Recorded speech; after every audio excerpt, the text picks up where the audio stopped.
चुगली का व्यापार करता है। आज बहुत दिन से बैठा बैठा राज कुड़ियल में मुझे बुद्धि में एक लग गए बीजा काट गया तलवार कोई किसा के हाथ नहीं आता है। न जाने परमात्मा आज कैसो सगुन असगुन हो चुका है। हर ईश्वर के दया कभी धूप नहीं छाया।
से त्यागी को मौका देकर रोज खिला दो।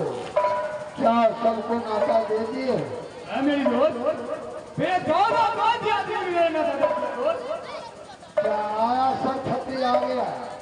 हाँ सबको बहुत खिला दिए हो। हाँ दोस्त लेकिन एक बात बताओ, किसी को नाता तो नहीं छूटा? नहीं दोस्त किसी को नाता नहीं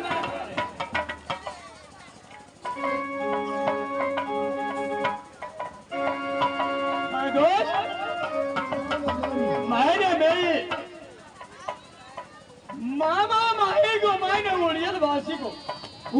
मेरी नाता नहीं पहुंचा।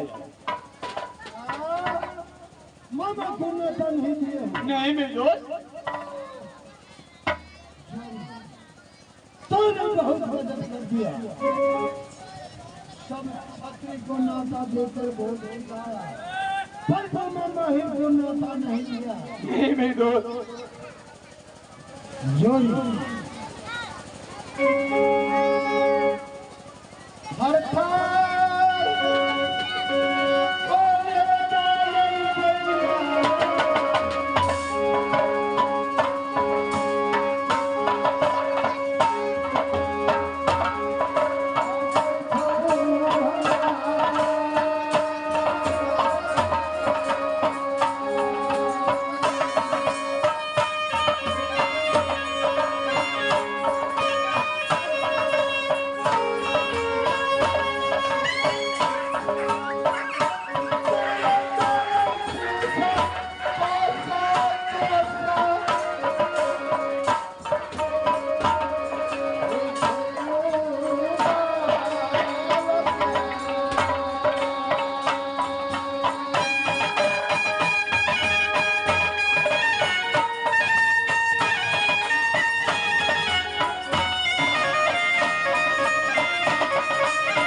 जब ये पता चलेगा मामा को रुद्र सिंह शादी के उपलक्ष्य में 36 आदि का नाता देकर बहुत खिलाया और हमें नाता छाप दिया।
अभी भी तुम जाओ और मामा माहिर को नाता देकर किसी तरह पूरा करवाओ और मैं मोहब्बत के अंदर बहुत खिलाऊंगा, लेकिन मामा को इस बात को पता नहीं चलना चाहिए जो हमें पीछा से नाता भेजा है।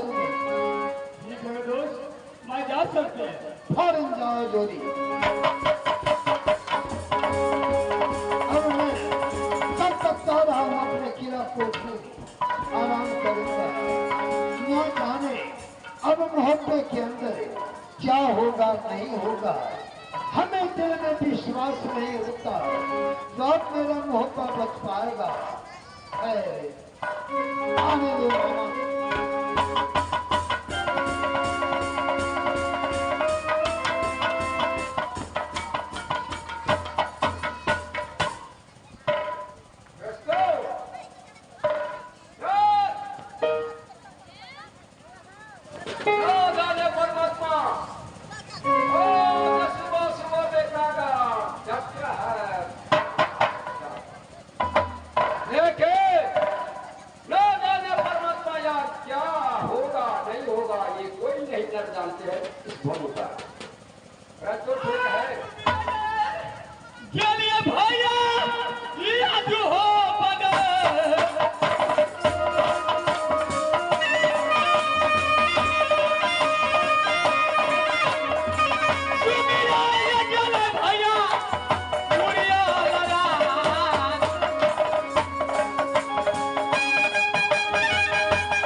तुम्हारे लिए खुशखबरी लेके आपको पास आया है। बोलो कैसा खुशखबरी है? आपको भागिन ने मैंने शादी किया है राज मोड़ल। क्यों नहीं? उसी का भोज का शुभ अवसर के निमंत्रण देने लगा था पास आया। अच्छा, मेरे भागिन रुगल शादी करके हाँ मामा जी। राजभोगा में लाया है हाँ मामा जी। और उसका उपलक्ष्य में भोज है। हाँ मामा जी। ठीक है, निमंत्रण देने के लिए आए हो। मामा अब साथ है, मैं चलना पड़ेगा। ठीक है, आगे तुम आगे चलो, मैं पीछे से आता हूँ। हाय रे दीवाना रे जय गौरव।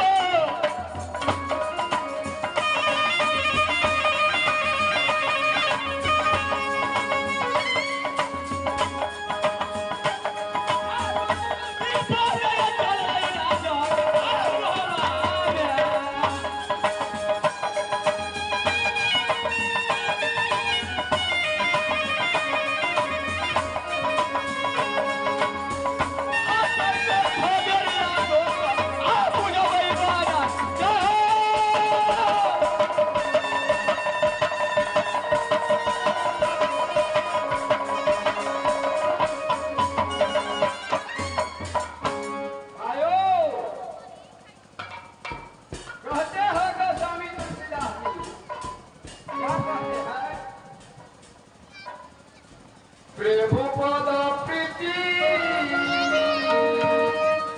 ना समझहि नीति,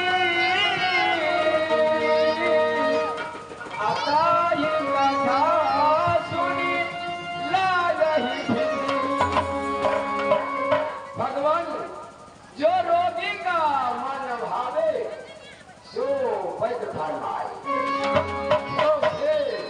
रुदल सिंह साले जिस दिन से रुदल को चमड़ा चल दिया गया है भोपा में, तो साले पूर्व लूट लिया है तो पकड़ के पश्चिम में लूटा जैसे गुजरात। सारा लूटा साला धौला की को दक्षिण लूटा गंगा की बारगी का लूट लिया, लेकिन फैसला नहीं हुआ। ए सवार राजा माहिल के शरीर को पंगा पड़ा। साले को ये सवार ना मोहब्बा कीड़ा को आग लगा के जला दो तो मेरा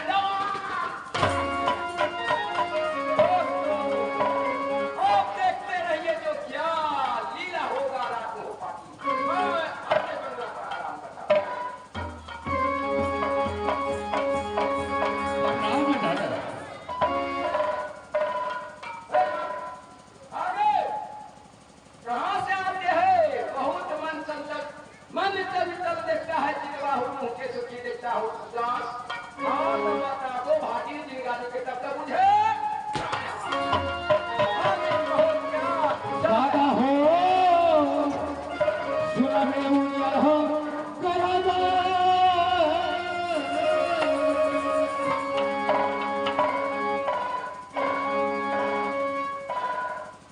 बहुत खुश खबर या थई का महला को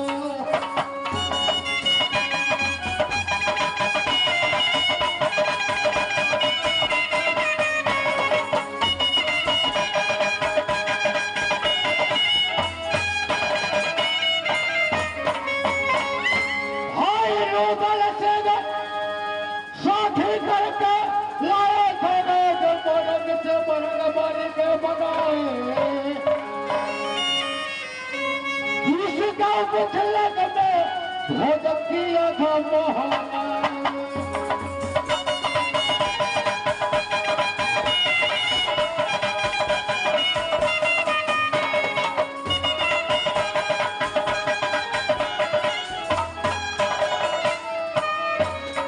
दादाजी, मैंने राज मोहब्बत से आपस जा रहा हूँ राज शीर्षा को। मैं सोचा क्यों ने रास्ता में राज उड़िया है, दादा से मिल ले, इसके बाद जाएंगे राज शीर्षा। इसलिए आपके पास आए हैं। मैं भोज भर के राज मोहब्बत आ रहा हूँ। मैं चलता हूँ दादा से। प्रणाम दादा।